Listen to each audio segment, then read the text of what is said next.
Break के बाद एक बार फिर से आप सभी दर्शकों का अन्नदाता कार्यक्रम में स्वागत है। खरीफ मौसम में बहुत से किसान मक्का की खेती करते हैं, लेकिन कभी कभी भारी वर्षा या कीट रोगों की अधिक प्रकोप के कारण फसल खराब हो जाती है और किसानों को आर्थिक हानि होती है। इसी बात को ध्यान में रखते हुए हमारे कुछ किसान भाई मक्का के साथ अरहर की अंतर्वर्ती फसल लगाते हैं, जिससे किसी एक फसल में होने वाले नुकसान की भरपाई दूसरे फसल की उत्पादन से हो जाती है। तो आप मक्का और अरहर की अंतर्वर्तीय फसल में जरूरी कार्यों को कैसे करें, इसकी जानकारी के लिए मिलते हैं विषय विशेषज्ञ रतनदीप सोनी से। ज़्यादा काश्त का रकबा असिंचित क्षेत्र में आता है। ऐसी स्थितियों में इन क्षेत्रों में अंतर्वर्ती फसल ली जा सकती है। अंतर्वर्ती फसल से मतलब है एक ही खेत में एक सीजन में एक से अधिक फसल एक साथ उगाना अलग अलग कतारों में, ये अंतर्वर्ती खेती के अंतर्गत माना जाता है।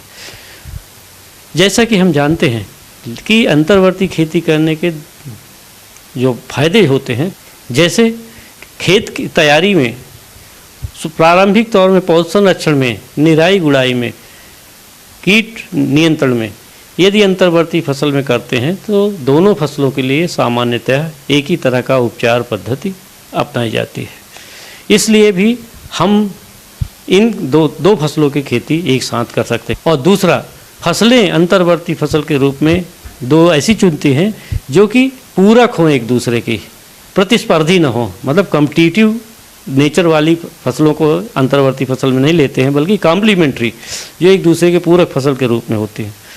उदाहरण के लिए मक्का और अरहर की खेती, जिसे तुअर के नाम से, राहर के नाम से भी किसान भाई जानते हैं। खरीफ की फसल में किसान मक्का की अधिक पैदावार लेने के लिए अरहर के साथ मक्का की फसल उगाकर सहफसली खेती का लाभ ले सकते हैं। मक्का की फसल की बुआई अनाज, भुट्टे और हरे चारे के रूप में की जाती है, जबकि दलहनी फसलों में अरहर की फसल प्रमुख मानी जाती है।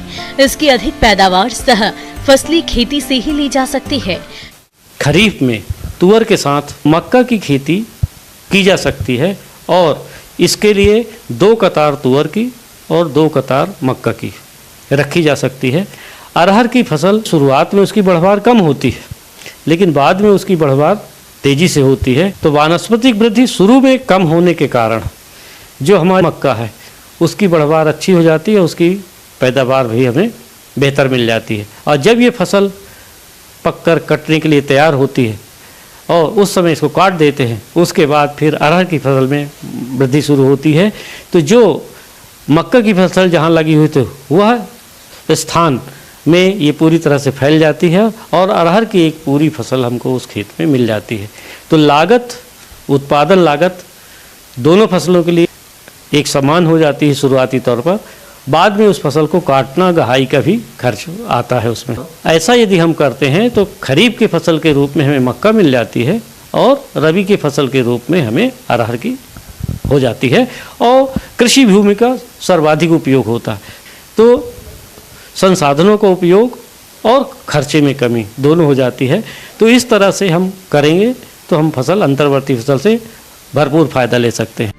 किसान भाइयों, अरहर और मक्का की फसल में कई तरह के खरपतवारों का प्रकोप होता है, जिसकी वजह से फसल कमजोर हो जाती है और अनेक तरह के कीट रोग भी लगने लगते हैं। इसलिए खरपतवार नियंत्रण के लिए निराई गुड़ाई की जाती है।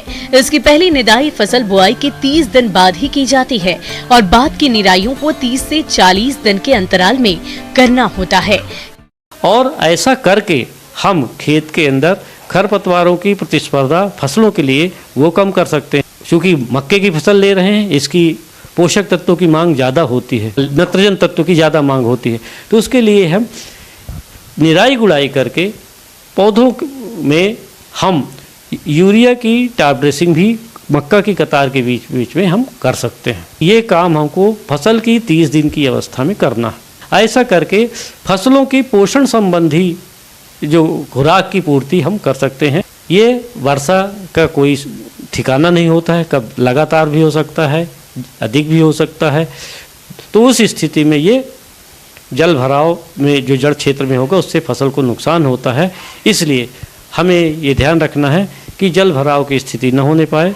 खेत में यथासंभव स्थिति के अनुसार हमें उसमें कहीं यदि किस खेत के किसी कोने में जल भराव का आभास होता है तो वहाँ से जल निकासी की समुचित व्यवस्था करें, ताकि हमारे फसल पौधों की बढ़वार में कोई अंतर ना आए और पैदावार हमारी कम न होने पाए, पौधों की बराबर वृद्धि हो सके। किसान भाइयों, अरहर और मक्का की फसल में कुछ कीटों का प्रकोप अधिक होता है, जिसकी वजह से फसलें कमजोर हो जाती है और आगे चलकर इनसे उत्पादन बेहद कम मिलता है। इसलिए आप इनकी पहचान करके समय रहते नियंत्रण उपायों को अपनाएं, जिससे फसलों के उत्पादन में वृद्धि हो सके। तीसरी प्रमुख जो बात होती है इसमें, पीड़क कीटों का प्रकोप शुरुआती तौर पर पत्ती काटने कुतरने वाले कीड़ों का अरहर में भी होता है, मक्के में भी होता है।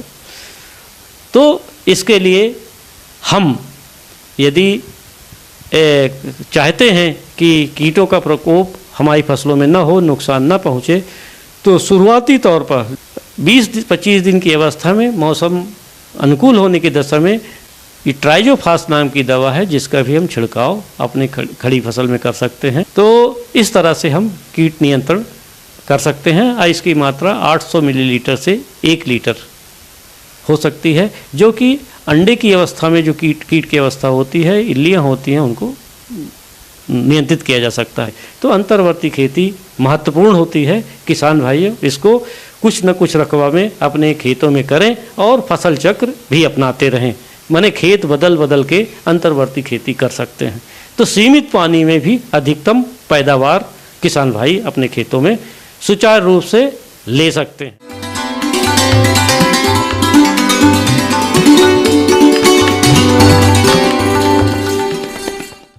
आइए जानते हैं अन्नदाता निःशुल्क फोन के माध्यम से पूछे गए समस्याओं का समाधान।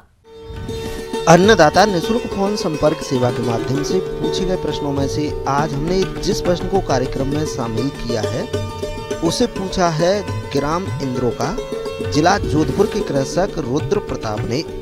आप फड़का कीट के नियंत्रण के बारे में संपूर्ण जानकारी चाहते हैं, तो रुद्र प्रताप जी आपकी जानकारी के लिए प्रस्तुत है कार्यक्रम का ये अंश।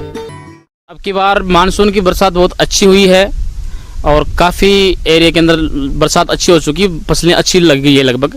और स्पेशल बाजरे का जो एरिया है अब की बार राजस्थान के अंदर बढ़ा हुआ है। लगभग ये मानो जो मेन समस्या इस समय आ सकती है वो फड़के का अटैक बाजरे के ऊपर हो सकता है। अब बात ये आती है कि बाजरे में जो फड़का लगता है तो उसको अपन पहचाने कैसे कि भाई फड़के का अटैक हो गया। तो जो पौधे हैं उस पर कटे फटे निशान मिलेंगे, कैंची की तरह काट देता है। और कई बार इसका फड़के का अटैक इतना ज़्यादा हो जाता है कि 70% 80% अपनी फसल ये चौपट कर जाते हैं, खा जाते हैं उसके अंदर।